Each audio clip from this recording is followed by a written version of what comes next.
So I'm going to, I just made a post, maybe just a day or two ago about a glimpse into the life of my twin Abby. And at the base of the post, I talk about re-traumatization. And this post has so much interest in specifically this particular paragraph. So I'm going to read it because there's a couple of people who asked a question specifically about this. And what it says is transformation happens when safety is cultivated and a person offers consent, integrates information, and feels ready to take the next step. I've learned this the hard way. More than once do I want to speed up my daughter's recovery from prematurity.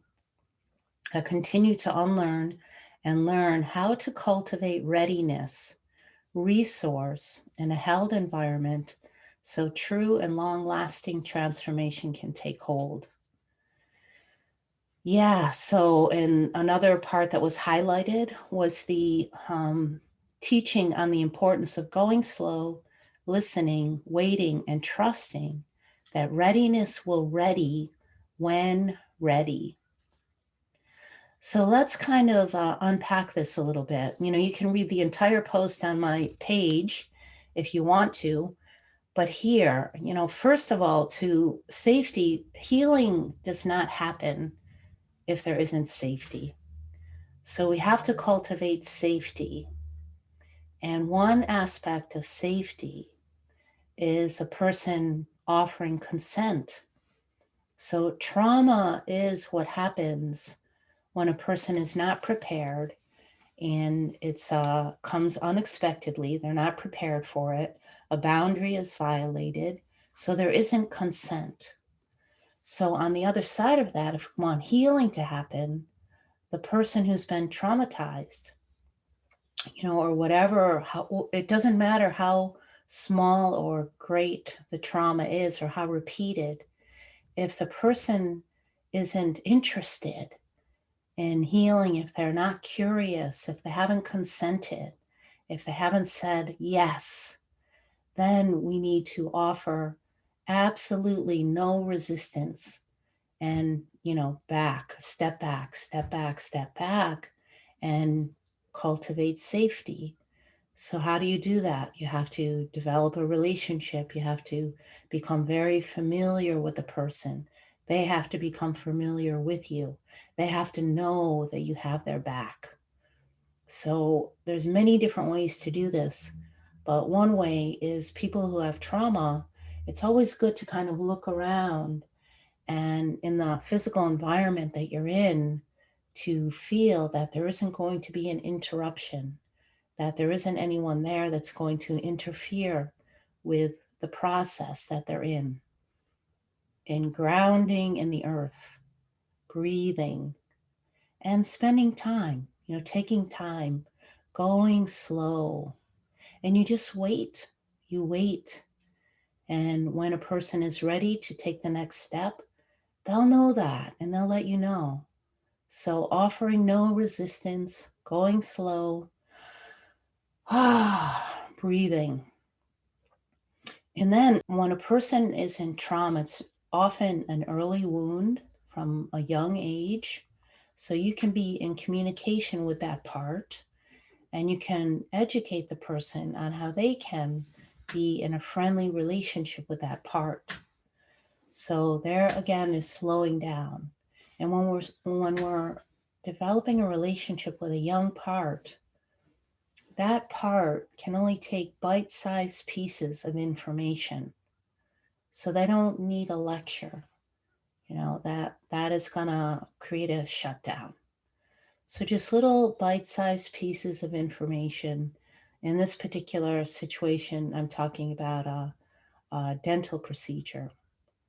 So I can give the information and, a little bit at a time, let that process and integrate. And then maybe the person will come back with some questions because they're processing it in their own way according to whatever prior understanding they already have. So there may be a long period of time before an integration can happen.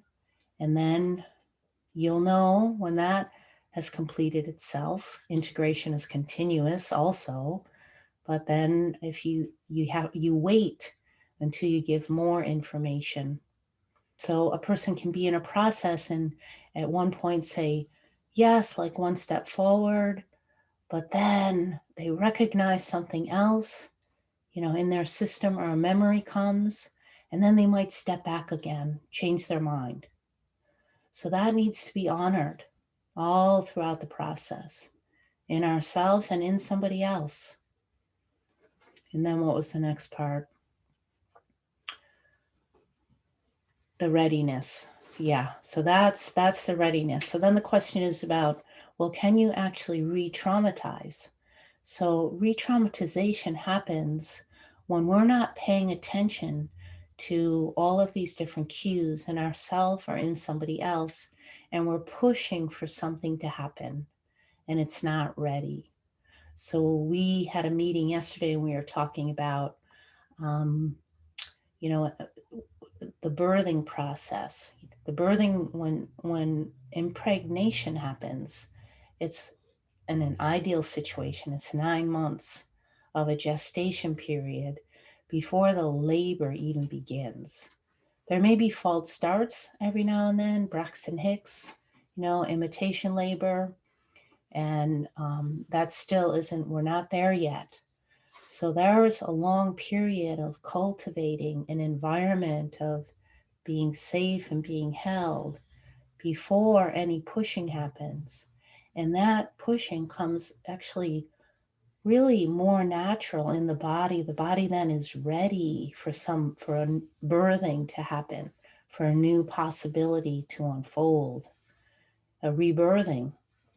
And that's kind of how trauma heals. It's like the transformation takes place. So something that may have been held on the inside then blossoms on the outside. But over time, definitely over time.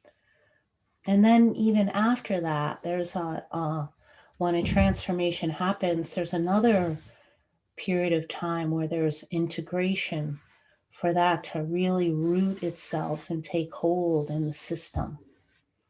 So it's a nursing, then we're nursing this new birth. We're giving it all the nourishment that it needs, all the holding.